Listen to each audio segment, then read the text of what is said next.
오늘은 여호수아 13장에서 15장까지의 말씀입니다.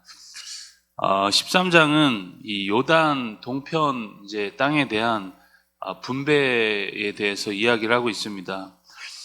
그런데 아직 이제 정복하지 못한 땅도 이제 있었죠. 그래서 2절부터 6절까지는 이제 그 땅이 어딘지 이제 알려주고 있습니다. 그리고 아직 정복하지 못한 땅을 이스라엘 이제 9지파와 므낫세 반지파에게 이제 나누어 주라 그렇게 말씀하고 있습니다. 8절부터 14절까지는 르우벤, 갓 그리고 므낫세 반지파가 받은 이 요단 동편 땅에 대한 이야기입니다.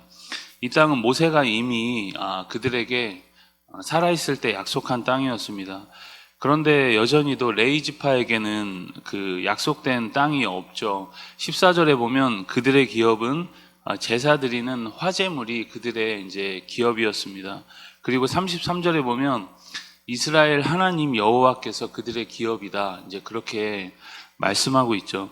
15절부터 31절까지는 르우벤 지파와 갓 지파 그리고 므낫세 반지파에게 준 기업에 대한 말씀입니다. 그런데 말씀을 잘 보면 이제 땅을 분배할 때 이제 가족을 따라서 기업을 주었다 이렇게 이야기를 하고 있습니다. 땅을 분배할 때 그냥 마구잡이로 분배하는 것이 아니라 이제 가족의 수를 따라서 적절하게 분배를 했다는 거죠. 가족이 많으면 땅이 분명 더 필요할 테고 적으면 조금 더 적게 필요할 겁니다. 땅 분배에 있어서도 이제 하나님의 이렇게 세심한 배려와 돌보심이 이제 나타나고 있는 것입니다. 하나님께서는 마찬가지로 오늘 우리도 돌보시고 계십니다. 우리의 형편과 상황을 다 이렇게 세어보시고 또 기억하시고 배려하십니다. 오늘 우리가 그 하나님을 기억하고 붙잡는 날 되시길 축복합니다. 우리 14장으로 가시면 14장은 요단 동편 땅 분배에 있어서 분배를 하고 나서 그리고 서편 땅 분배에 대한 내용을 이제 보여주고 있습니다. 특별히 약속된 땅을 취하는 이제 갈렙의 모습을 볼 수 있습니다. 1절에 보면 이 땅의 이 분배를 맡은 역할을 맡은 사람들은 이 제사장 엘르아살과 그리고 여호수아 그리고 지파의 족장들이 담당을 하고 있습니다. 사실 이 땅 분배에 있어서 여호수아 혼자서 다 결정하는 것이 아니었습니다. 여러 사람들이 함께 이렇게 참여해서 함께 그 일을 하고 있는 것이죠. 사실 이 혼자보다는 우리가 무슨 일을 할 때 머리를 맞대고 함께 일을 하면 더 나은 결과가 나타나기도 합니다. 그리고 함께하는 그 과정 자체에 큰 의미가 있는 것이죠. 여러분, 교회도 마찬가지입니다. 가정도 그렇습니다. 함께함의 가치는 참 중요합니다. 혼자서 하면 때론 지치기도 하고 또 나오는 어떤 아이디어나 이렇게 좋은 결과에 대해서 한계가 있지만 함께하면 이제 시너지가 발생합니다. 이렇게 땅 분배에 있어서 마찬가지였습니다. 함께한 여호수아 혼자 다 결정한 것이 아니라 함께함의 가치가 분명히 있었다는 것이죠.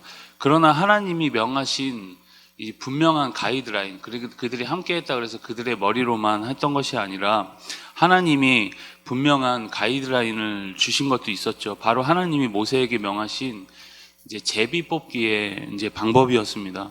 제비 뽑기를 통해서 이제 주권자이신 하나님의 손길이 이 모든 결정에 이제 개입되고 결정할 것이다라는 것을 그들이 믿고 행했던 것입니다.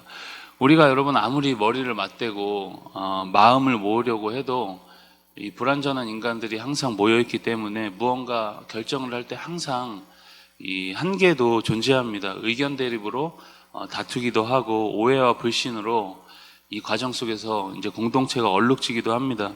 그래서 여러분 함께 하되 머리를 맞대되 최종 결정은 하나님의 말씀을 항상 기준으로 결정하는 것이 중요합니다.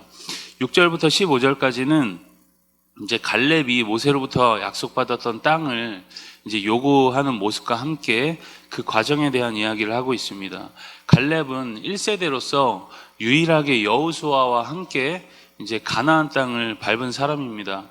하나님은 갈렙이 당시 12 정탐꾼 중에 한 명으로 이 광야에서 그 땅을 정탐할 때 그 갈렙이 밟았던 땅을 그와 그 자손에게 주시겠다 그렇게 약속하셨습니다. 그 땅이 바로 이제 이 헤브론 땅이었습니다. 갈렙이 지금 그 땅을 요청하고 있는 상황이죠. 당시 여러분 갈렙의 나이는 40세였고 지금 현재 갈렙은 85세입니다. 그러니까 45년 전 주셨던 하나님의 약속이 이제 갈렙의 삶에 이제 45년 만에 이제 성취되고 있는 것이죠. 하나님의 약속이 반드시 이루어지고 있는 것을 우리는 오늘 말씀을 통해 볼 수 있습니다. 갈렙은 하나님이 약속하신 것이지만 당당하게 이제 요구를 하고 있는 것이죠. 마찬가지로 이 약속에 대한 것은 우리가 이 당당하게 하나님 앞에 요구할 수 있다는 것을 이 말씀을 통해서 배웁니다. 하나님은 당신의 자녀들에게 이 성경을 통해서 자신의 많은 약속들을 주고 계십니다. 약속해 주신 것은 그래서 우리가 당당하게 요구할 수 있다는 것이죠. 이것이 여러분 자녀의 특권입니다. 오늘도 담대하게 간구할 수 있길 바랍니다. 우리 마지막 15장입니다. 15장은 유다 지파에게 땅이 이제 어떻게 분배가 되었고 영토가 어떤 경계로 이제 구성되어 있는지 자세하게 이야기하고 있습니다. 1절부터 12절까지는 유다 지파 땅의 경계와 이제 지경에 대한 이야기고 13절부터 19절은 헤브론과 드비를 이제 정복하는 내용입니다. 이제 85세의 노장 갈렙이 여전히도 강건해서 헤브론 지역을 정복하는 사건이 이제 구체적으로 이제 설명이 되고 있죠.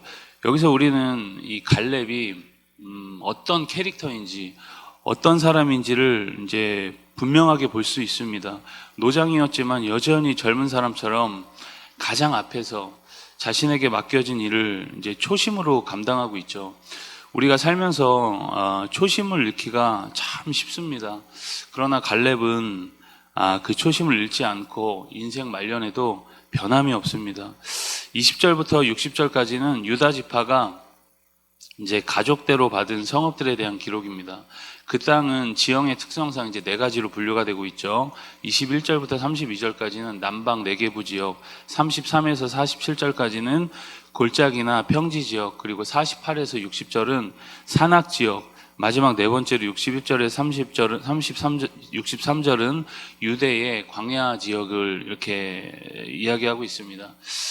여러분, 우리가 이러한 기록들을 통해서 그 땅을 주시겠다던 하나님의 약속이 그들 삶에 지금 가감없이 이루어지고 있는 것을 이 기록을 통해서 우리는 분명하게 볼 수 있습니다.